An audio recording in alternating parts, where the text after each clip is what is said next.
বেগুনি ও গুড়ে কিলবিল করছে পোকা। নষ্ট করা হচ্ছে শিশুদের জন্য তৈরি বিষাক্ত কেমিক্যাল যুক্ত জুস। কেটে ফেলা হচ্ছে বিষ মিশ্রিত কলা। তাল মিশ্রিতে ব্যবহার করা হয়েছে কাপড়ের রং। কি খাচ্ছে মানুষ? সবকিছুতেই কি ভেজাল মিশ্রিত? শুধু তাই নয়, দোকানে মেয়াদ উত্তীর্ণ ওষুধ, জিলাপিতে শিল্প কারখানার হাইড্রোজ, সোডা ও ডিটারজেন্ট পাউডার দিয়ে তৈরি হচ্ছে নকল দুধ। তাই এখন একটাই প্রশ্ন সবার মনে, এত সব নকলের মাঝে কি খেয়ে বাঁচবে মানুষ? এভাবেই জনস্বাস্থ্যের কথা চিন্তা না করে অতিরিক্ত লাভের আশায় নকল পণ্য ও খাদ্যে বিষ মেশাচ্ছেন কিছু অসাধু ব্যবসায়ীরা। তবে এর শেষ কোথায়? বাজারের যে কোনো খাদ্যপণ্য মানেই প্রায় সকলের কাছে ভেজাল মনে হয়, কারণ বেশিরভাগ খাদ্যে বিষাক্ত কেমিক্যালের প্রমাণ মিলছে। আর রমজান মাস ঘিরে সেই ভেজালের প্রতিযোগিতা যেন দ্বিগুণে পৌঁছেছে।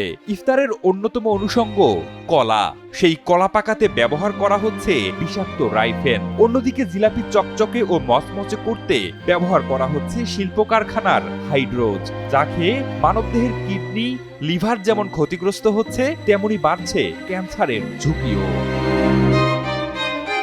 তবে মাছ মাংসের মতো নিত্যপণ্যের পাশাপাশি শিশু খাদ্য ও দুধে মেশানো হচ্ছে আরো ভয়ঙ্কর কেমিক্যাল।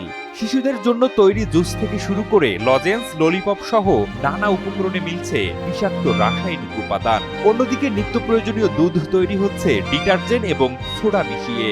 আর নোংরা পরিবেশে গুড়ের মধ্যে কিলবিল করছে পোকা। রান্নার অন্যতম উপকরণ জিরাতেও মেশানো হচ্ছে ভেজাল। এছাড়া মেয়াদ উত্তীর্ণ খেজুরও বিক্রি করছে কিছু অসাধু ব্যবসায়ী।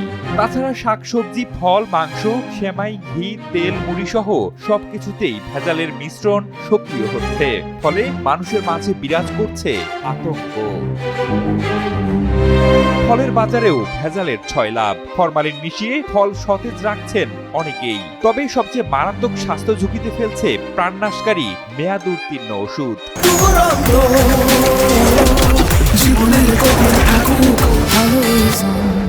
দেশজুড়ে নকল ঔষধের দেখা মিলছে ভোক্তা অধিদপ্তরের অভিযানে।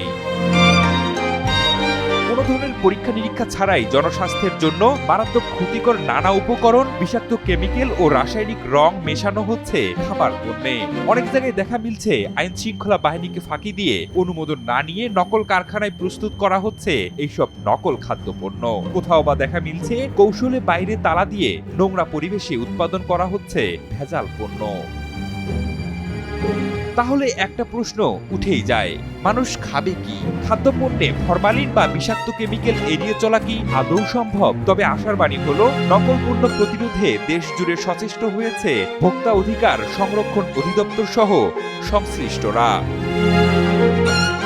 তবে বিশেষজ্ঞরা মনে করছেন, অসাধু ব্যবসায়ী ও ভোক্তারা সচেতন না হলে শুধু আইন করেই খাদ্যপণ্য ভেজাল মুক্ত করা সম্ভব নয়। তাই সবাইকে নিজ নিজ অবস্থান থেকে যে কোনো দ্রব্যের মান নিশ্চিত করে ভেজাল খাদ্য পরিহার করতে হবে, এটাই মনে করছে সচেতন মহল।